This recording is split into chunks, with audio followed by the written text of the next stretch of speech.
Eileen.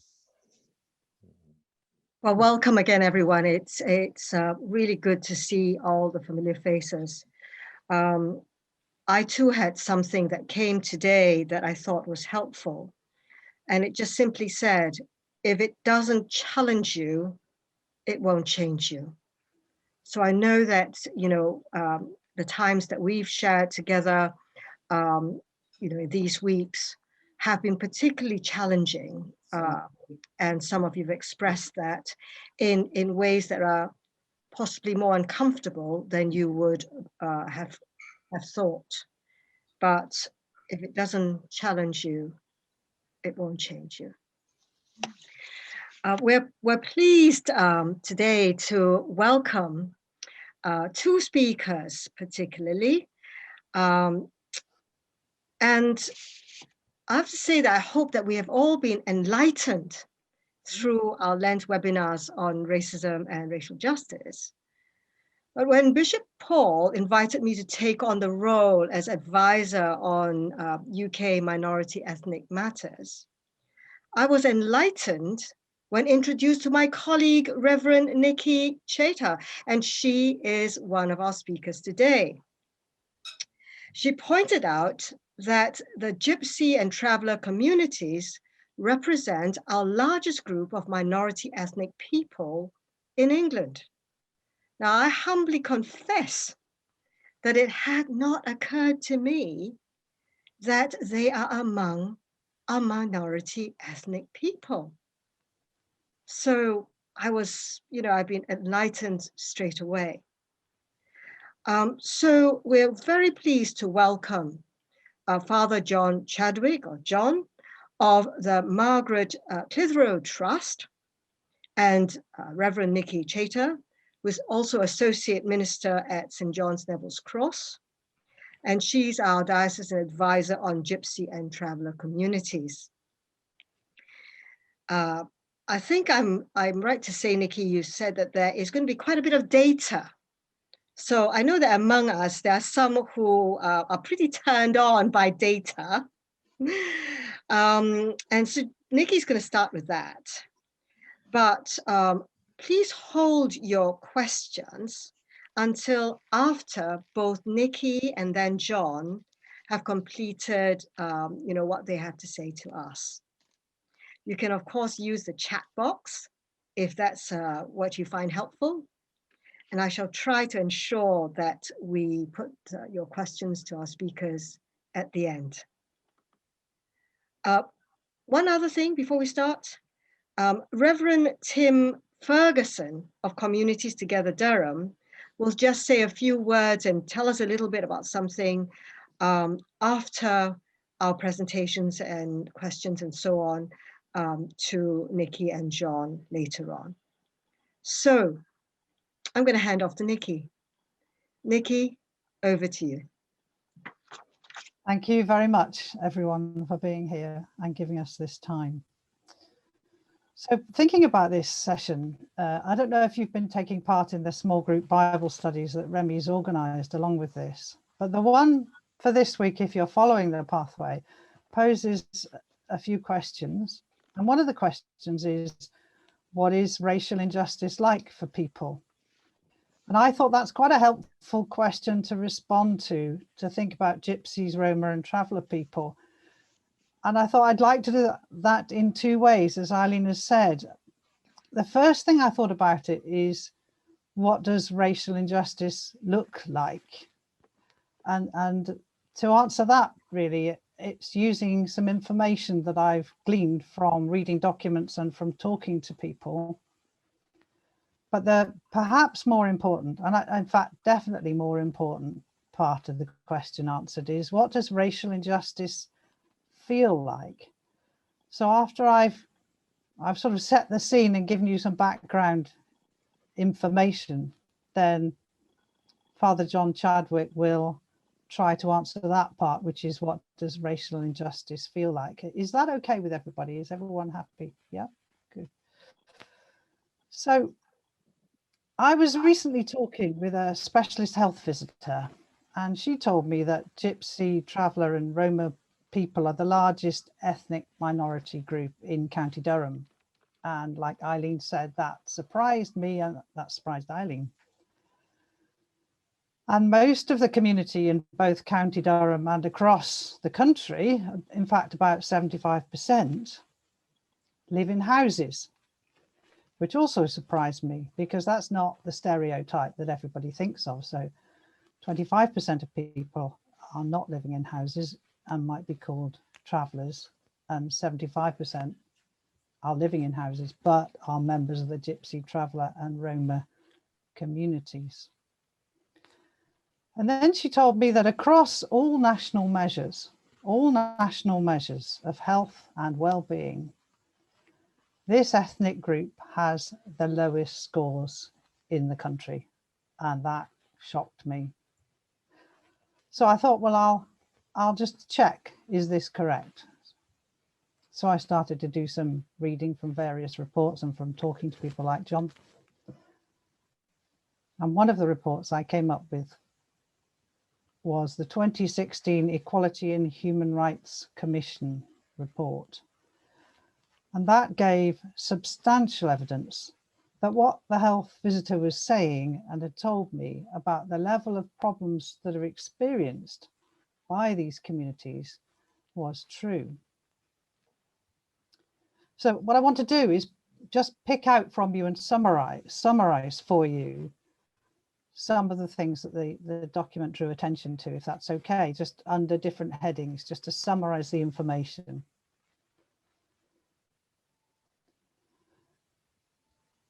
So the things I want to pick out really in order are stigmatizing treatment, educational attainment, health, work and standards of living, and prison populations. So stigmatizing treatment. The report found that stigmatizing attitudes were widely held. And in 2014, it quoted the Global Attitudes Survey, which said that 50% of people reported having an unfavorable view of Gypsies, Roma or travellers. So that's no pressure, completely confidential. People can say what they want to, and 50% of people reported negative attitudes. Discrimination and harassment were noted to be quite common across the whole of Britain, including by police and other authorities, such as health authorities and social services, county services. And many from Gypsy, Roma and traveller communities said that they regularly hid their ethnic identity quite deliberately to access services or employment. In fact, if you take the newspaper, some of you may have seen on the 2nd of March this year, an article they picked up which details how Pontins deliberately, quite deliberately and knowingly trained their staff in how to identify possible travellers from surnames. And then they trained them to contact the manager and go through a series of questions to try to pick up, would these be travellers or were these people, as they thought, of good standing? So they'd probe and ask questions like, what kind of work do you do? Where do you live? And if you happen to have one of the surnames, but you said you were a vicar or a doctor, then fine, you could book a holiday at Pontins. But if you fell into the category of likely traveller, they trained their staff in how to avoid taking a booking and actually saying things like, oh, I'm sorry, the dates that you've got on your computer are wrong. We've got up-to-date information here and the holidays are booked. I'm sorry, there's no dates. The report cited multiple examples of hostility in the media towards these people, Gypsies, Romas and travellers. So moving on to educational attainment. In the early years, children from these communities were much less likely to achieve a good level of development during early years development. And less than 20% managed to achieve GCSE threshold. the exclusion rate was 4 to 5 times higher than the national average. And children who were in school were vulnerable to bullying. And schools had difficulty getting help, specialist funding, and the excuse giving was because the population was transient and moved on. What about employment? Roma people were found to be often in very low paid employment. And if they were employed in agency working, then they faced discrimination regularly in how the agency used them. They often were working informally with no job security for cash in hand work. And in 2011, Gypsy and Irish travellers had the lowest recorded economic activity in England and Wales. And high proportions of them were looking for work, or they weren't working because of the need to care for the home or the family. So, health.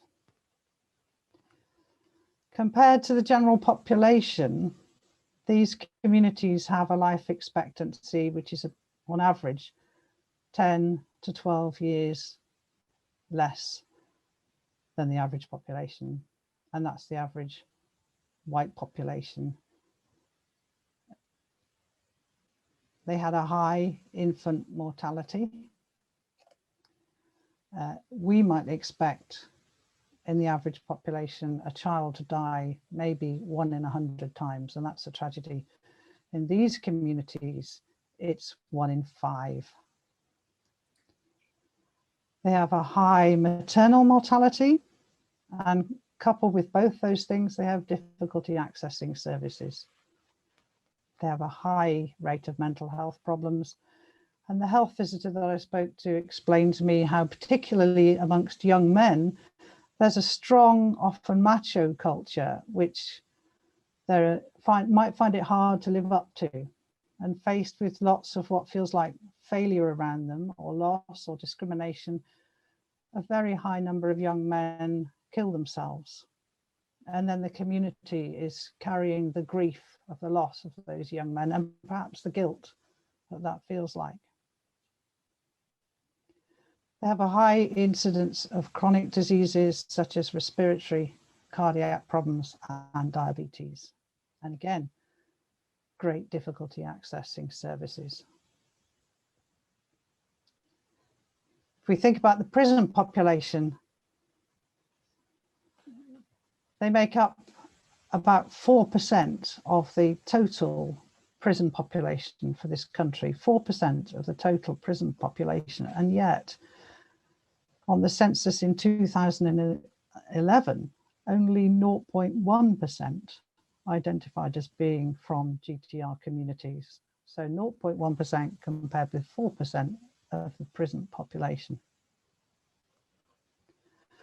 Now that was from 2016, and you might think, well, 2016 is quite a long time ago now. How are things now? Things must have improved. But in April 2019, the House of Commons Women and Equalities Committee published the findings of its inquiry into inequalities faced by Gypsy, Roma and traveller people. And their summary included the comments that communities had the worst outcomes of any ethnic group across education, criminal justice, hate crime, health and employment. They said there has been a persistent failure by local and national policymakers to tackle the inequalities in a sustained way. Projects tend to be briefly funded, started up by enthusiasts moved on, projects stop. People don't have confidence in projects like that. Services that were there by statutory agencies were often found to be ill-equipped to meet the needs of the communities that they were trying to serve.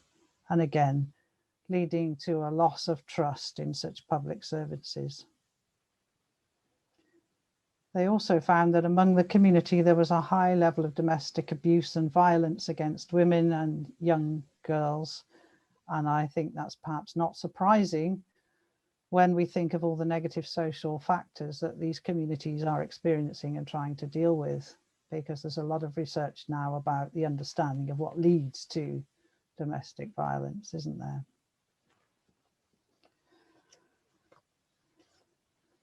And in 2020, the Baroness Whitaker in the House of Lords asked a question in order to allow debate.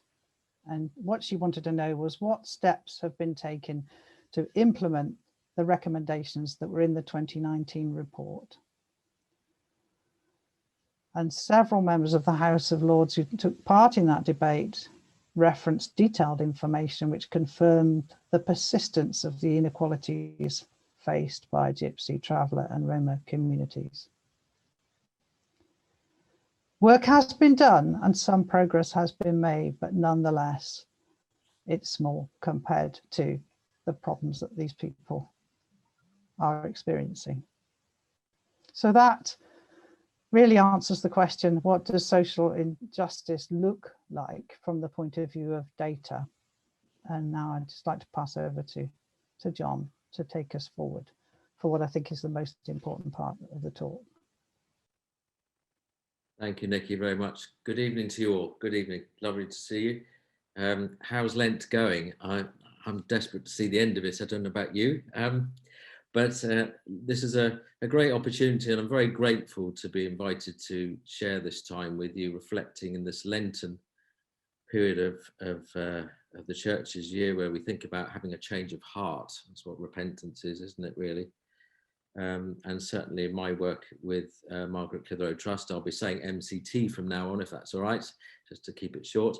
I'm constantly challenged about my heart, and I just proposed really to do something very simple. I could talk for England about what we do and all the different areas that Nicky just outlined, all the different challenges that GTR communities face daily. But I think I'd rather just tell you two stories, if that's all right. And they both involve two young lads. But to begin with, I believe you have a famous son buried in Durham Cathedral. Is that right? The Venerable Bede. Bede wrote this once upon a time: "He alone loves the Creator perfectly, who manifests a pure love for his neighbour." And of course, Bede, I'm sure, was merely reflecting the core teaching the Lord gave us about love and the core vocation we share as Christians, to love God with all our heart, soul, mind and strength. And the love that we have for our brothers and sisters, especially those who are on the margins, should resemble that love that we have for God. So I'd like to introduce John to you. I met John back in 2015 when he was 11 years old, and his family live in, I'll say, the South Midlands for diplomacy reasons, and they've lived there all their lives. And I think just a couple of points I'm picking up on Nicky's mention of health.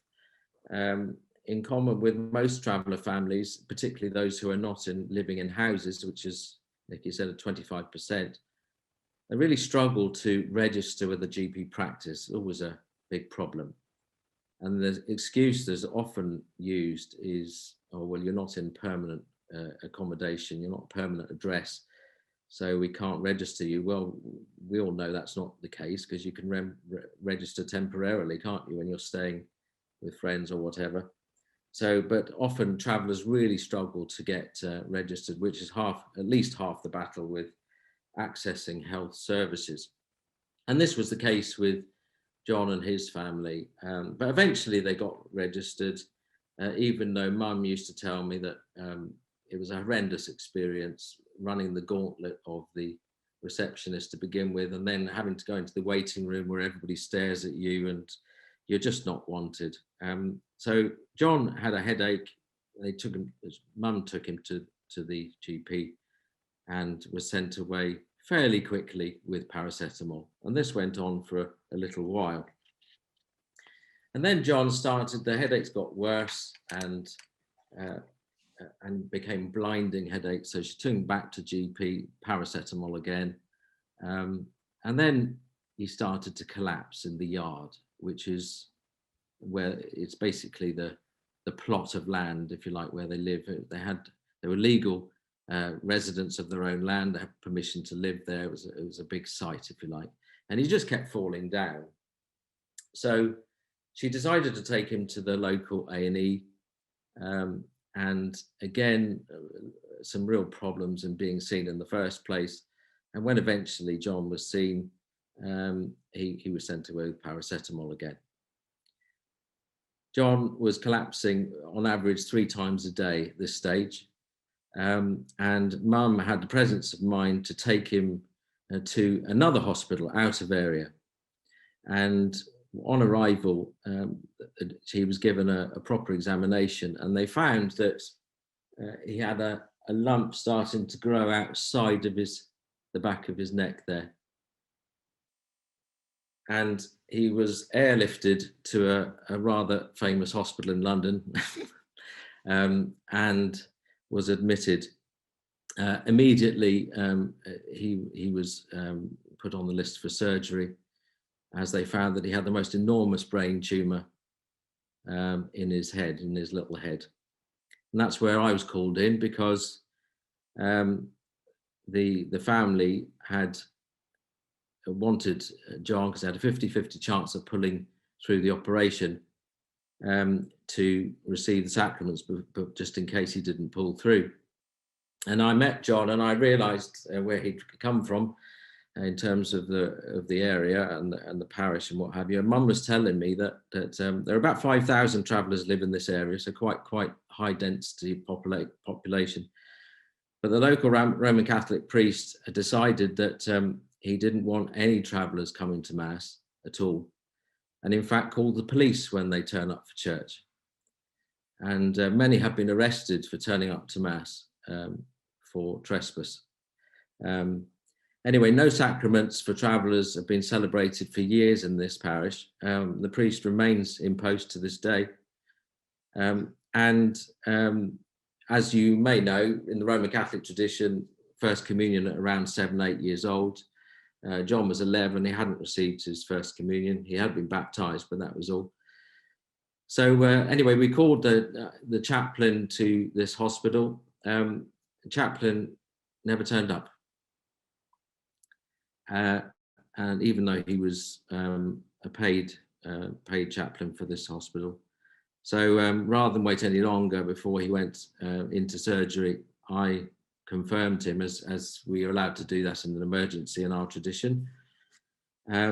Mercifully, John pulled through, and in fact pulled through really well. And Mum said, do you think he could have his First Communion, Father? And I said, I'm sure we can sort something out. No problem. She said, but I'd really like it to be in that church. I know that priest isn't very friendly with us. I know that, but I'd really like to have it there. Is that all right? I said, well, leave it with me. So I rang Father X up and I said, I'm sure you'd want to assist here. There's this young lad, he's just, he was 11 at that stage. The prognosis is not good. He's not expected to live. Do you think you'd be able to give him his First Communion? And the priest said, don't you think I've got better things to do? So I almost lost my patience, as you could imagine. But I persisted and said, look, to cut a long story short, he said, I'll see the mother, send them along on Saturday, next Saturday, and I'll see them. So they turned up, must have felt with utter trepidation given the history of what goes on there. And the priest still refused to give him his First Communion.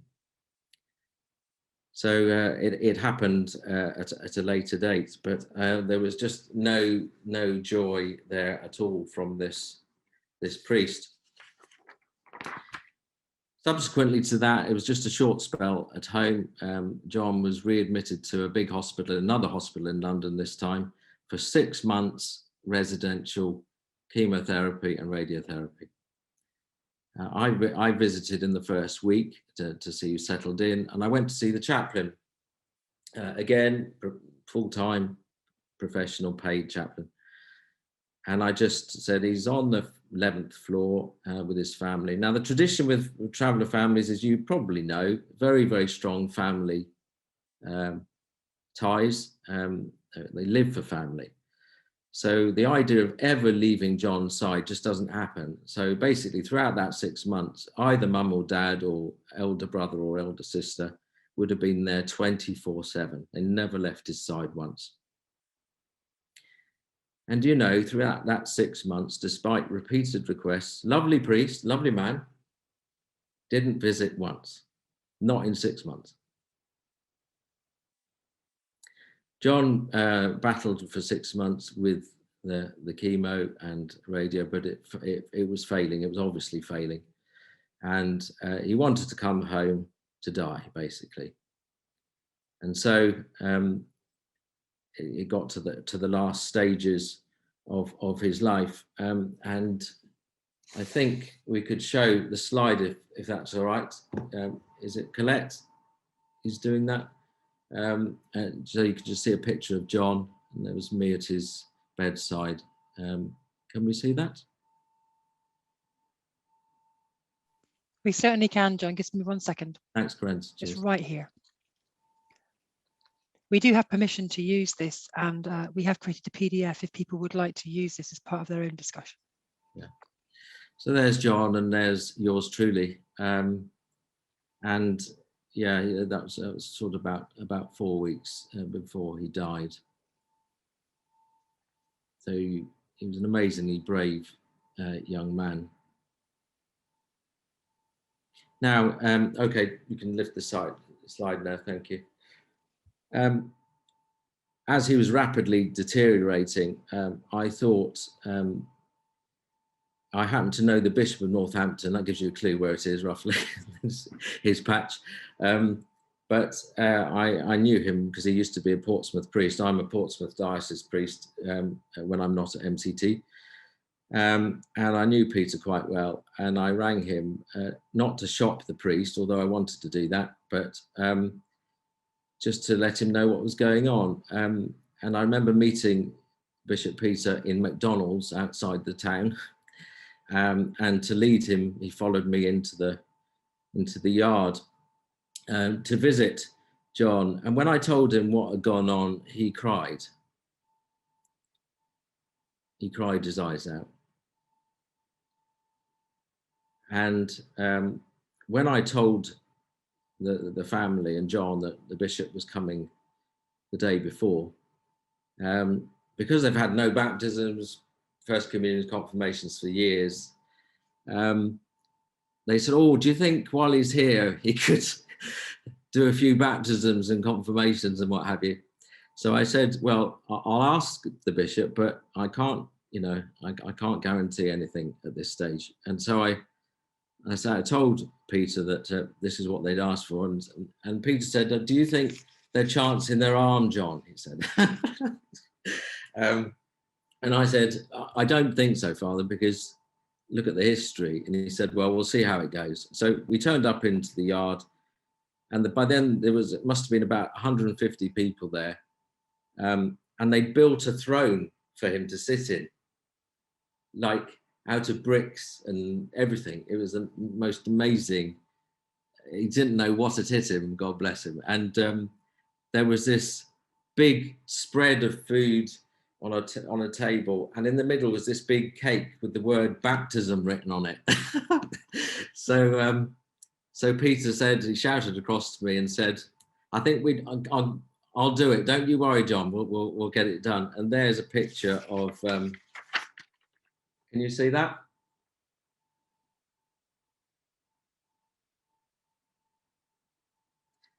I hope you can. My hands weren't shaking too much, but that was. There were two baptisms. One of a niece of John's and a nephew as well went on there. But a great bishop, now retired, God bless him. But that was what went on there. John, as I say, died on the 12th of October 2018. And I'd just like to read you a little bit from my homily, if that's all right, because it kind of ends this particular segment, I think, in a way that I can't really do naturally.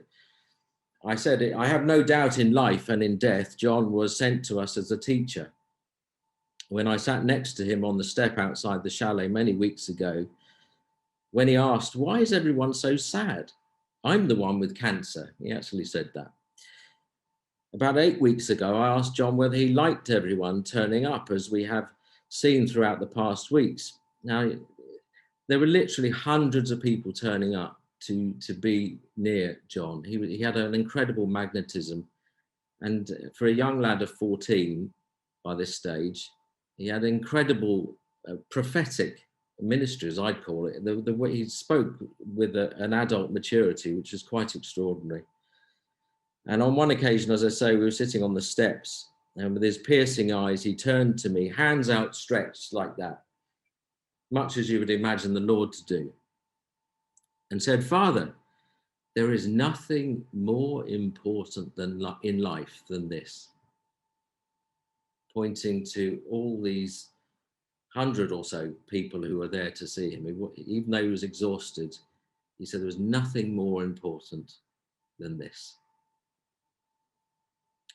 And finally, in bed, as you saw just a second ago in the photo, struggling to speak, John managed to get the word test. He whispered in my ear, test. And I thought John was talking about more medical tests, which he was having right up till the end. But he firmly corrected me and he said, no, God is testing me, and I know he will not let me down. John reached the tender age of 14, and yet he was a man. He was and remains a man of faith, the like of which I've never seen, and that's true. And we give thanks to God today for John, the teacher, and how he so faithfully revealed God to us. May he rest in peace.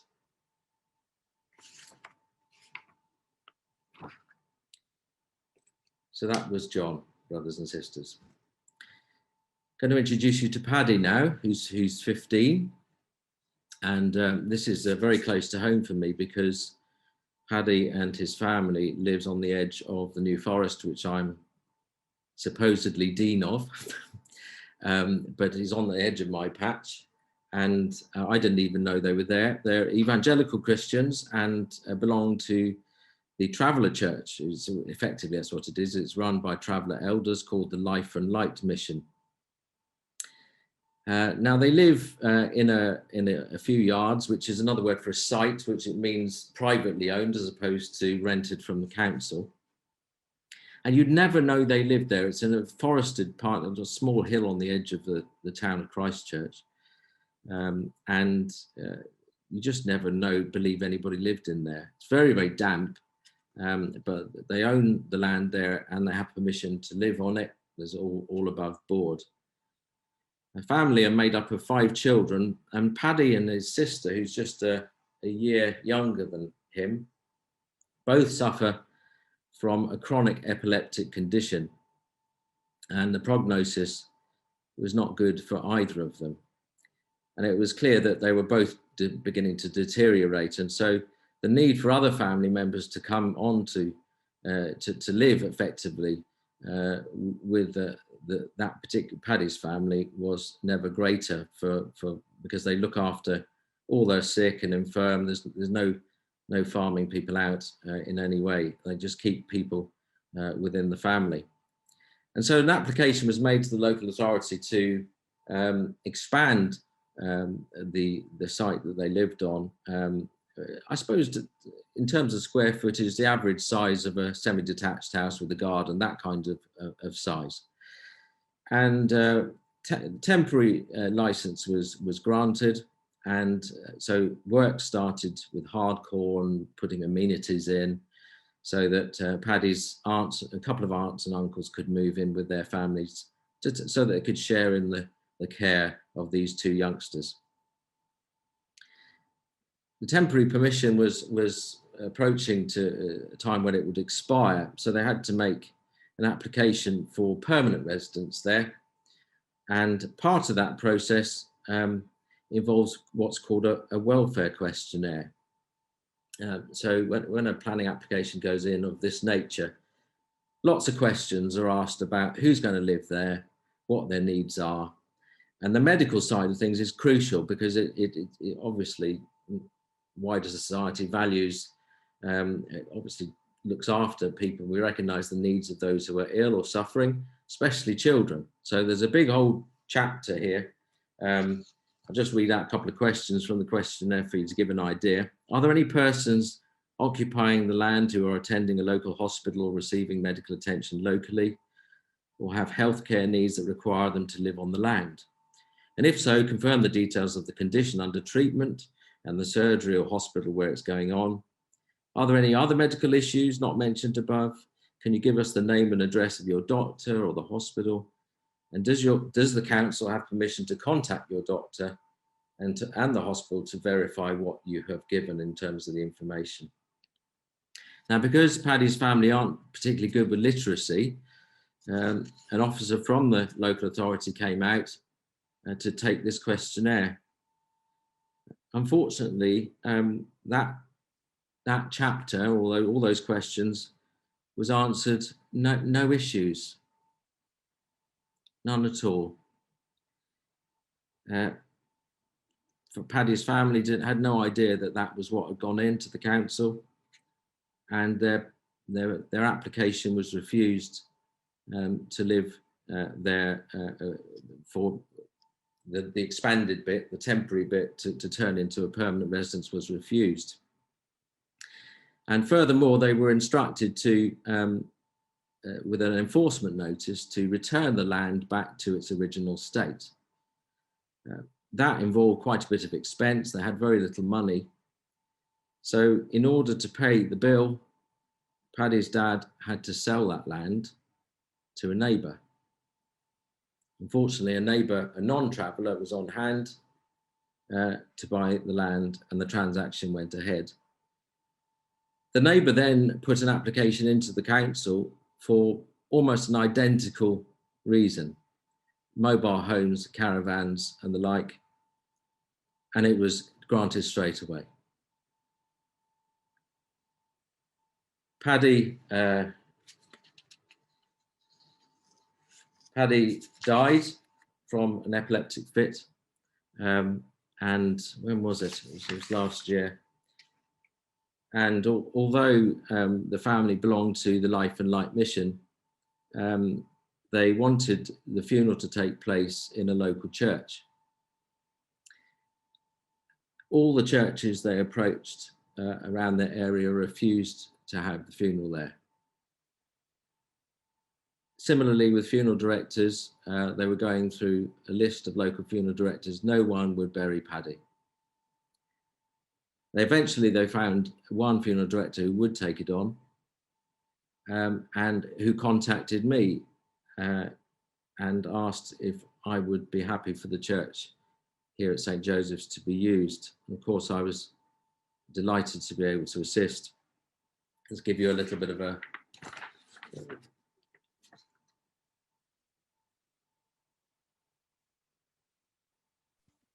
Hold it up a little bit higher, John. Yeah, can you see now? Thank you.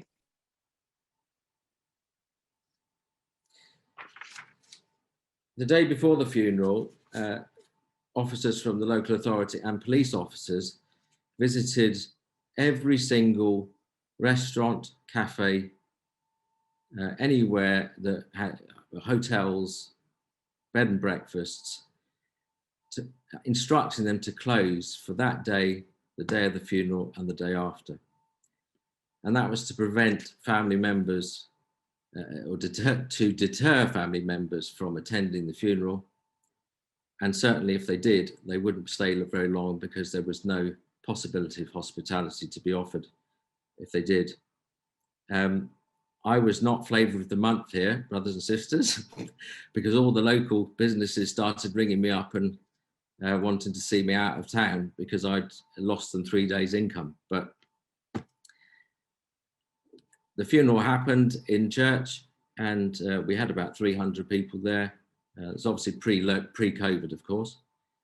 and there was not a stitch of trouble or any problem at all.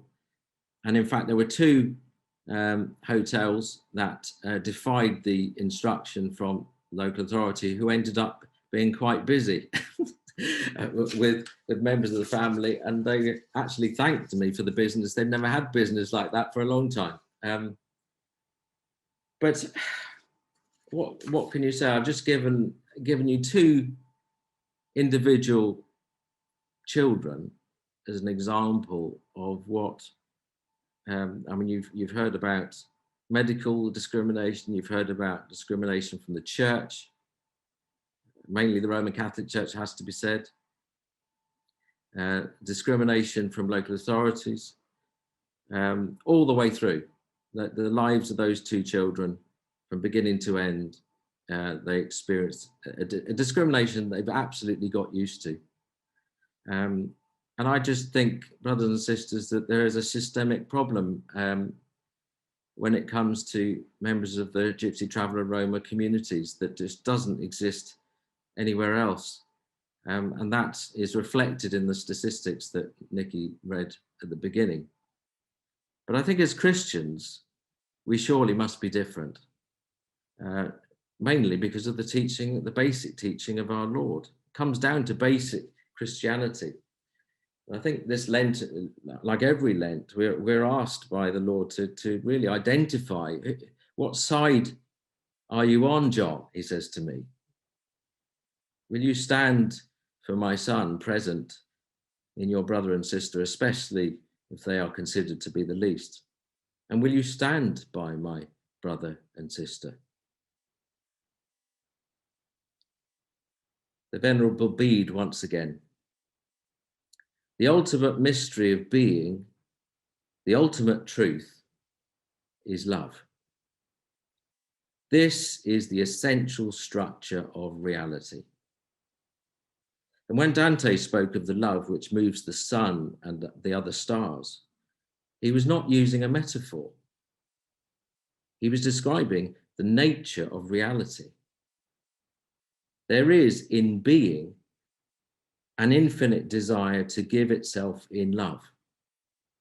And this gift of self-love, this gift of self in love, is forever answered by a return of love. And so the rhythm of the universe is created. Thank you very much. We need to catch our breath again. Take a deep breath. Thank you, John, and thank you, Nicky. Statistics and stories are as of two faces of the same coin, except that this isn't a coin, but it's lives of brothers and sisters in creation that God has made and said, this is good.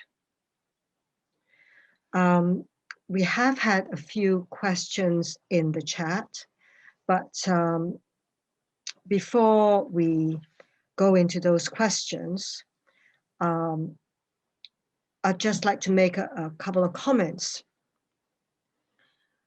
I came into this country as a foreigner, not really as familiar to the culture as people might have thought that I ought to be, simply because I'm considered as someone who is highly educated or from a place that is civilized. But my introduction to the Gypsy, Traveller and Roma community occurred when I first went into ordination training, or training for the ordained ministry, where I had a colleague, same batch as me, who came from such a community, and she would speak confidently that this was who she was. I did not understand at that time, because I'd never known about this, but I did observe that she was shunned by other ordinands in training. And she would speak about certain things and about family and about what they did and so on. And largely, she would be ignored. And I never could understand what that was all about. I've gradually begun to observe a bit more. When I went into my first curacy, I thought it was quite strange that when I began to take occasional offices, that's marriage, baptisms, and funerals, I was always given the traveler, gypsy, Roma, occasional offices to take. And my colleagues used to laugh at me and say, you can have that one. They're not going to come back to us again. And anyway, it'll be good for you to experience something. And they would laugh when they said that, like I would soon find out why they were laughing. You know, I never found out why they were laughing because there were lots of similarities. The Chinese people love their extended family. And so when I visited their families, it was amazing, you know, I could relate to them. Wonderful, extended, huge families. A lot of passion, great hospitality, just talking about families. But I had a very different story about what to expect from my colleagues. And so really it seemed to me that these were the words that I've heard. It's normal and it's okay to speak negatively about these communities. That is what everybody knows. And so why shouldn't we all just keep saying the things that describe them? And the other thing is when Nicky was giving some of the statistics that none of our other communities would want those sort of statistics for our communities. But here's what screamed out at me because I've heard it said. What do you expect? It's their own fault.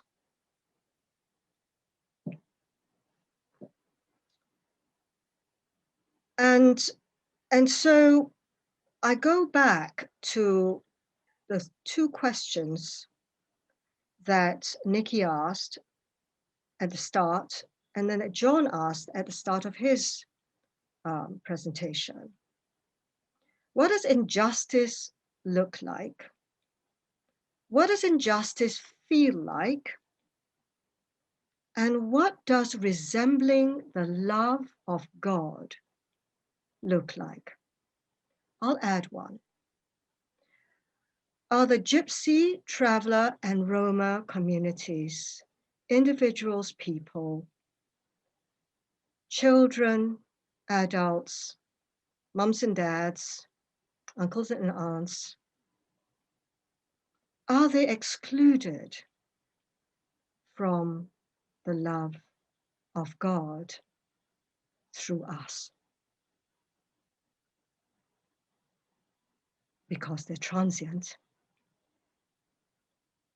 or because of whatever their culture might be.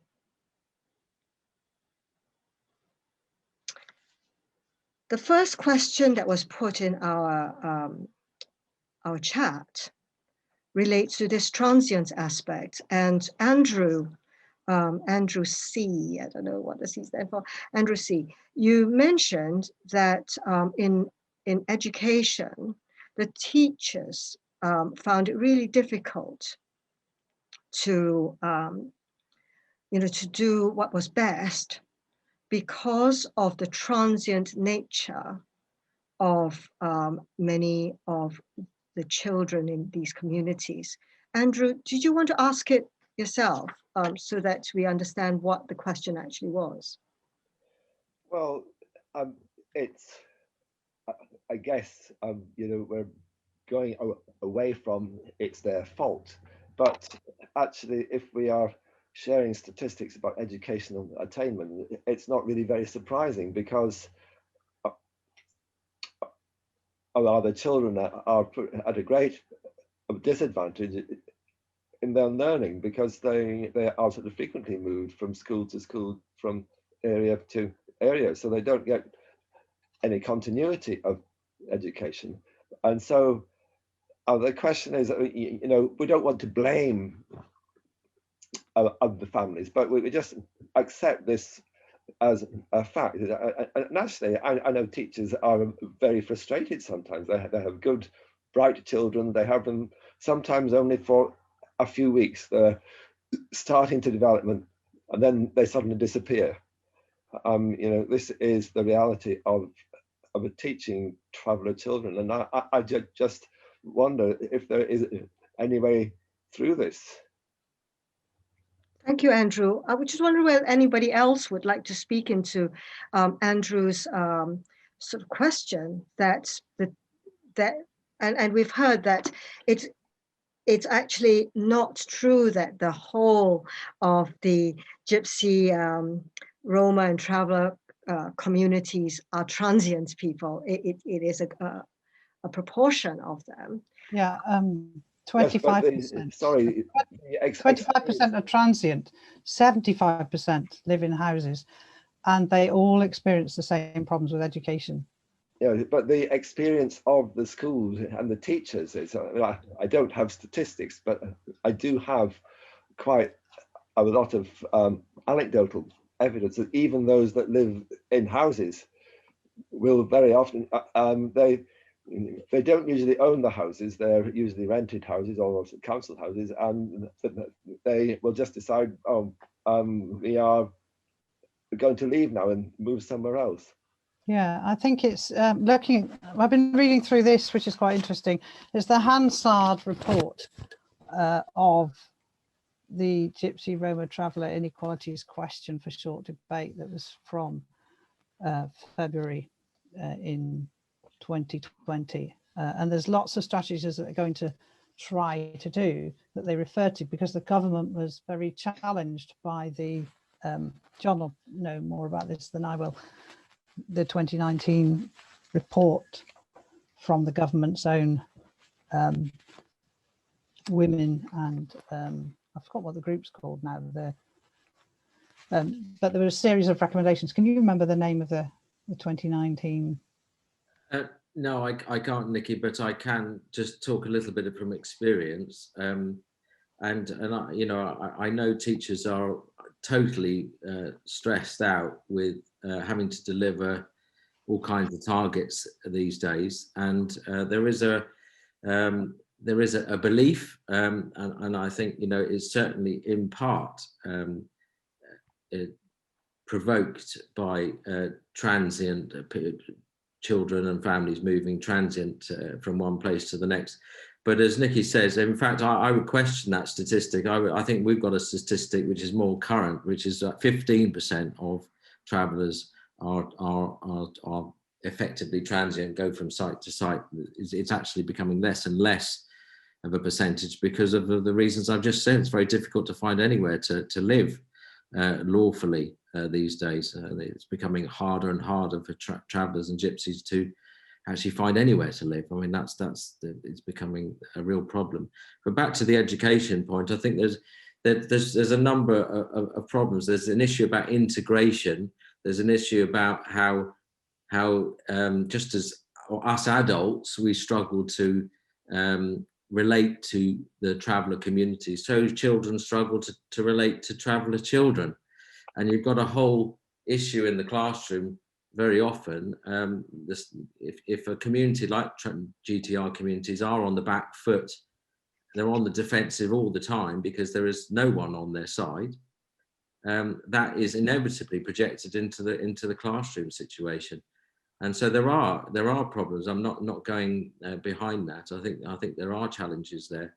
But ironically, though, again, in my experience, we have an education department in the family support team. And, you know, I was personally involved in again, I'm embarrassed to say, in a Catholic school where they had a permanent site locally with obviously traveller families within it. And there were 15 children there who were eligible. The school was literally a stone's throw from the site, and they refused to accept any of the children. You know, I mean, I had to go to the Bishop of Clifton over that and just say, actually, this is a school that's supposed to be proclaiming the gospel here. What's happening? And, you know, it just isn't good enough. The point about accommodation, the vast majority of travellers and gypsies would be actually owning their own property. That is the reality. They're business people very often. And you know, I wouldn't say, yeah, I would say the majority of that 75 or 85% would be homeowners, like most of you are, presumably. So this is the problem with the kind of stereotypes that go around. You may well have met travellers and gypsies and members of the Roman community and not even realised it. And there's a great. Am I taking up too much time? It's okay. I was going to chip in once you're done, John. Okay, just as a little anecdote, Joey I've known for 25 years. He runs a construction business. He employs over 30 men, building basically small estates. That's what they do. And he tells a story right at the beginning, years ago. He said, had this contract.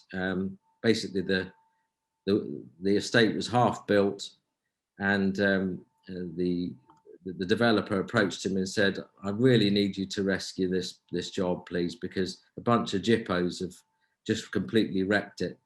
And Joey walks in and sorts it out, very high standards. And to this day, he's done loads of work for this man and he doesn't know he's a traveller. So that's the point. You know, that the majority of travellers and members of the GTR communities, you literally would not know they belong to that group. Well, they actively hide it, you know. Yes, and for good reason. For good reason. And people telling me that they've been put out of a restaurant as soon as it's been made known that they, even eating a meal, couldn't finish the meal, that they were travellers.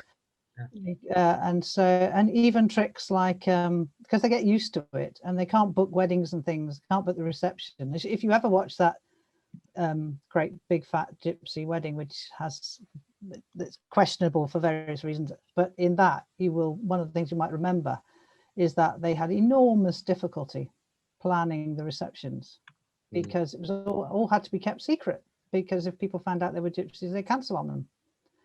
And a lady was telling me recently, or telling us, a group of us, that tricks are used like putting the fire alarm on in the middle of a meal if they think there are travellers there. So everybody has to evacuate the building and then people are allowed back in, but not the gypsies or travellers. You would not believe this is happening in our time, in our country, in our day. And I can't but help think, we are the church. We have a rich variety of membership. We have a rich variety of people who are probably teachers, active teachers, retired teachers. We have a load of schools. We've learned how to do things remotely. We have the Holy Spirit's creativity available to us. We must be able to do better than we are. We must be able to be inspired and catch this vision for these people who are godly people, God-seeking people, many of them. What's wrong with us? Thank you, Nicky. I know that we've got a few people who are eager to contribute to the conversation, and I'm going to first invite Kathleen Kirby to speak to us, and then we'll see if we want a conversation with that, and then Joanne and Angela. I think Angela, you've been very patient, so you go after Joanne. So Kathleen, do you want to speak to us? Thank you. been really interested to listen to all that's been said tonight, and I'm deeply, deeply saddened. I'm a retired teacher, and in the late 1970s and early 80s, I think I can share which town I was in, because in a sense I'm going to share some, I think, is positive news. I was teaching in a secondary comprehensive school in Nuneaton, and at that time I was aware that quite a number of the Gypsy community and the Roma community were moving into houses, because we did set up in our school, I'm not taking any responsibility for it, I was just a teacher there, but it was a special unit was set up for, I can't remember exactly how many, I think perhaps we had about 6 to start with, children in that school. And we also, the local authority employed, long before LMS, so all the money came from the authority, employed a specialist teacher to work with the children. And then since then, you know, in that particular area, there are designated sort of sites where they're sort of living in caravans permanently. And I don't know whether that's continuing, but I mean, it was an example of really good practice, because these children, most of them, when they came in, they were illiterate, but they did have the continuity, and the rest of the school, we were in our social educational lessons, which was part of what my remit is, you know, we were encouraging integration, but this is 40 years ago. I don't know whether that's happening there or not now, but I'm just wondering why that hasn't actually continued. Thank you so much, Kathleen. I forgot to say that in County Durham local authority in the country and in the north, it is held up as a beacon, actually, because to its credit, it has a welfare department attached to the department that deals with Gypsy, the Roma travellers, and they are trying to address these issues. They're trying to address issues, because what the government is recognising is these big questions have to be addressed in a joined up way, and projects have to be sustained. Really, if you just have short-term, quick fix, enthusiast projects, it's always vulnerable. What happens when that enthusiast goes? What happens when the money goes? It might have been a case of money going, but it wasn't an enthusiastic teacher. It might have been an enthusiastic head teacher that started it, but it was county funded. And as I said, it was Nuneaton, that's Warwickshire and Coventry diocese.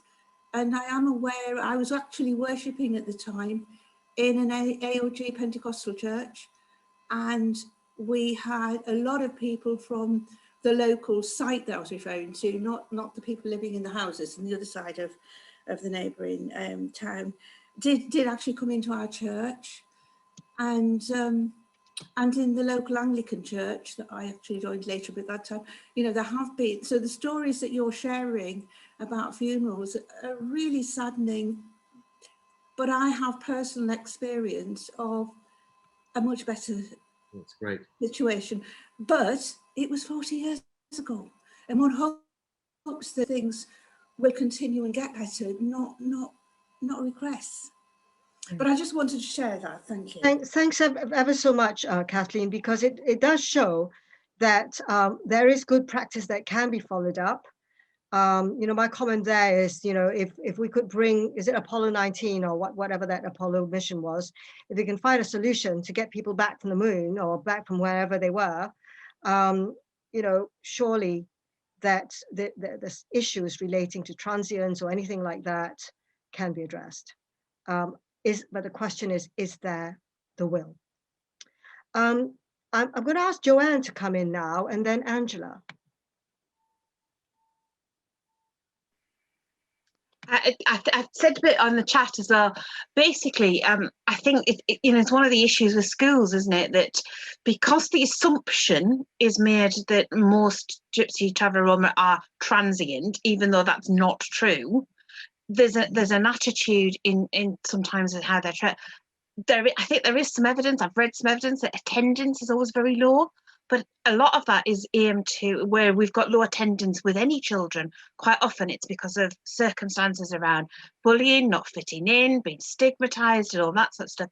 And also quite often the parents struggle to get work. So of course the children have to, in some ways, quite often look after the younger children, because it has a knock-on effect that the parents can't get work, and the younger children aren't welcome in nurseries. So the older children end up looking after the younger children. So there's this cyclical thing that goes on because of all the assumptions that are made right through the family. Yeah, and it's really helpful that you're making that comment, because it's actually where Angela comes in, because Angela, you put it in the chat, and I believe that you've said it's this cycle of not of the outcomes, but a cycle of suspicion and prejudgment. Yeah, Angela, do you want to say something there? Yes. I've met Romneys on various occasions through work. I was a vet, and of course vets are expensive, and so there's issues there about finances. But I've met some wonderful Romneys and some that are really very bad. So we have the good and the bad. I suppose we're all like that, but we remember the bad gypsies, and that reinforces it. Now, petty thefts as they move through towns, I've experience of that. Abandoning animals sometimes, I've seen that.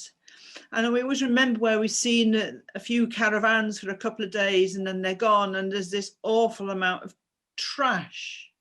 And you think, why? And I think, well, why do they do that? But how would they get rid of it? But you remember the negatives. But maybe these people just need, we all need love, because his lack of love drives them to be further away from us and not to be able to cope in a way we would consider acceptable. That's our culture.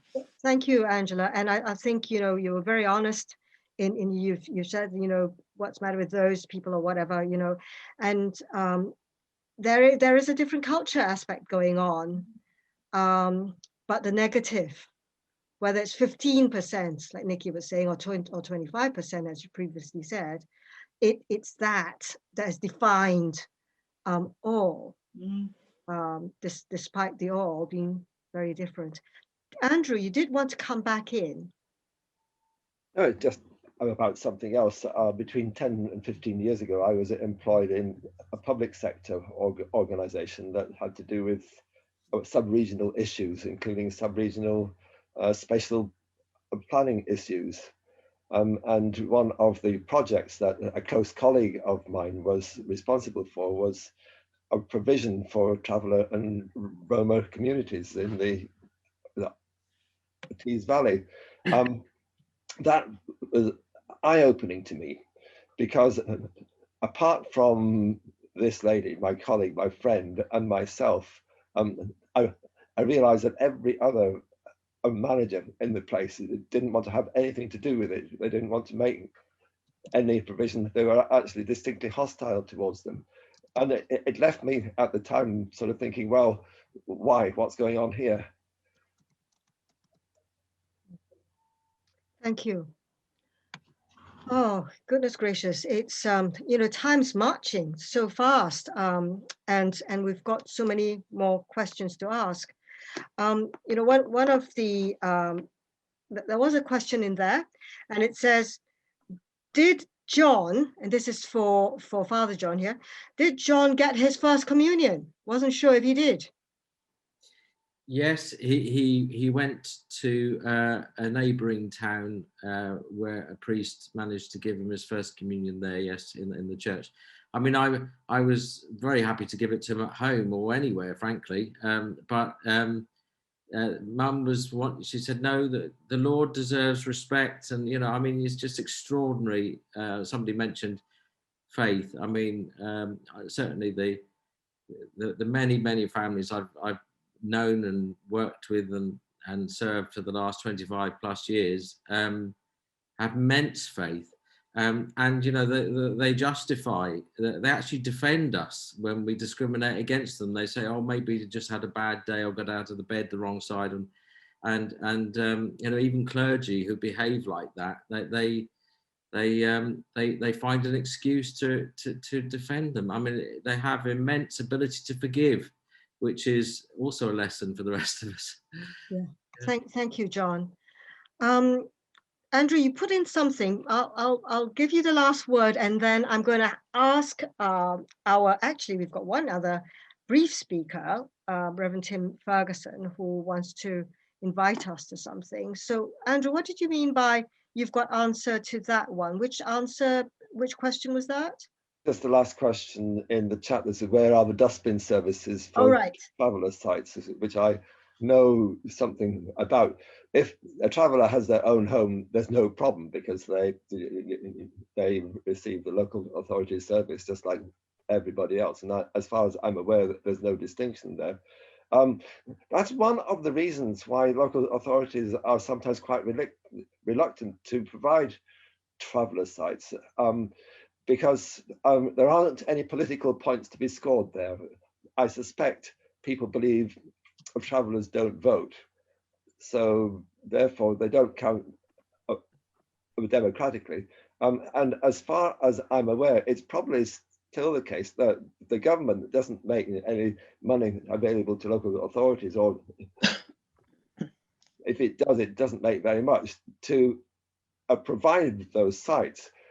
This was the strategy that my previous sort of comment referred to. It was, you know, how you make provision for travellers. There's nothing in it for the local authority. Yeah, right.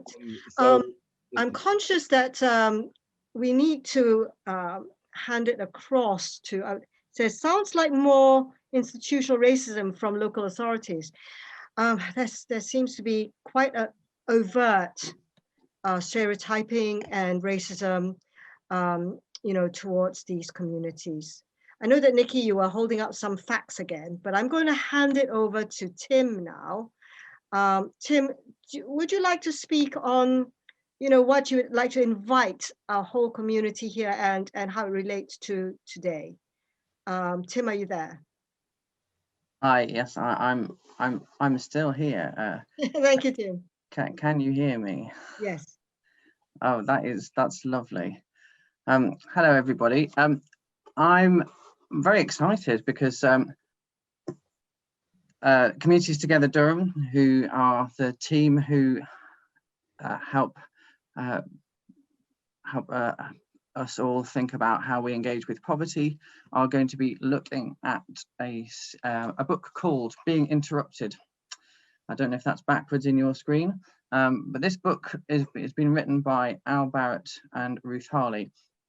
We're going to have 6 sessions to look at this after Easter.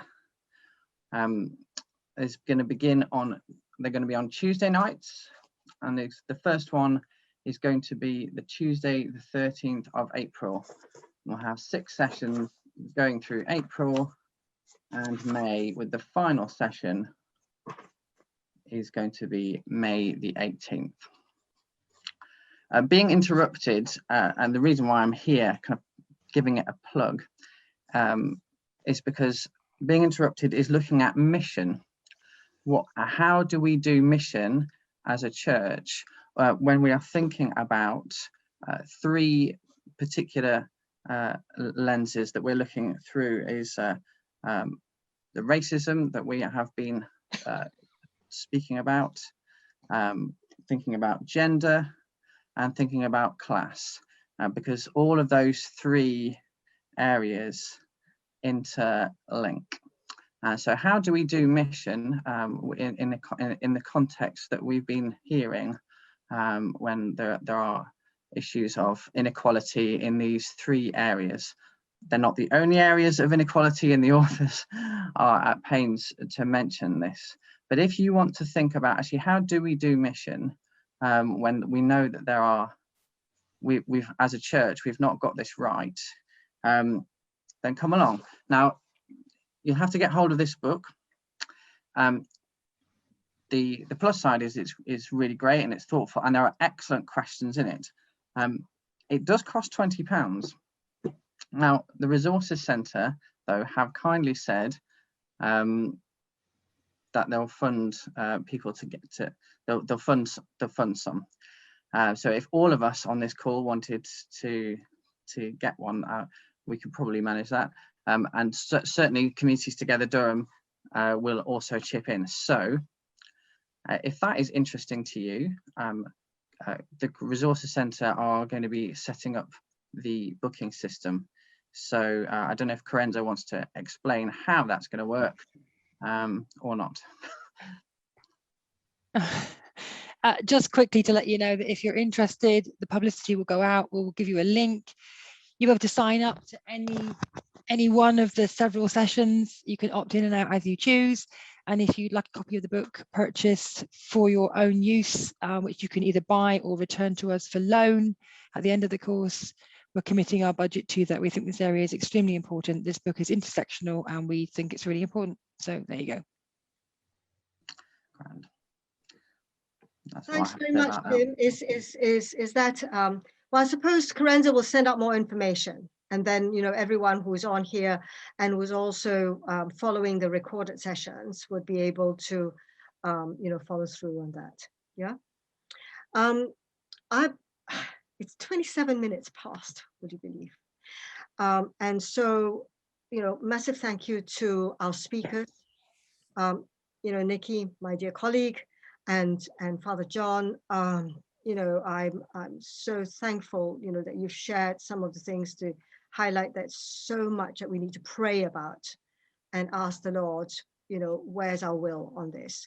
I'm going to hand it over to Remy to sum up some thoughts and then to close our session today.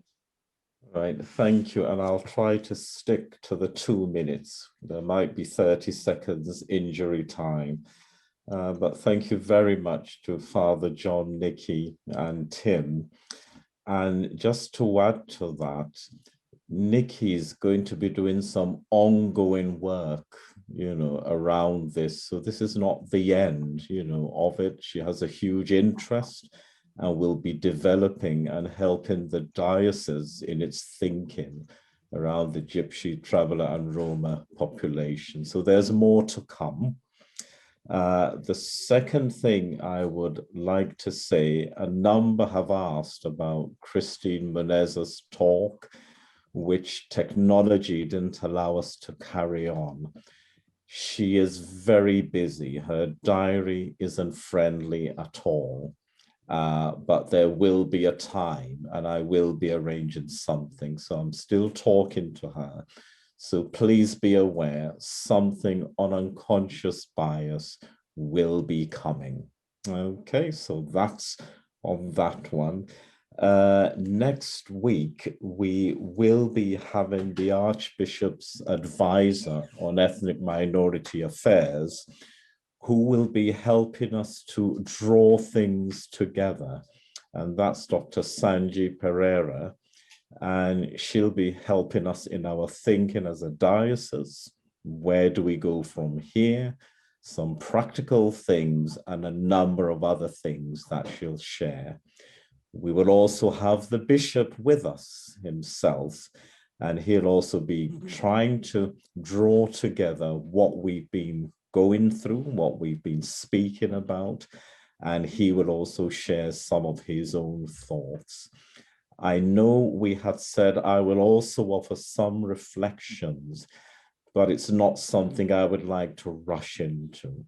So there will be another space that I'll be offering more deeper reflections around what's going on.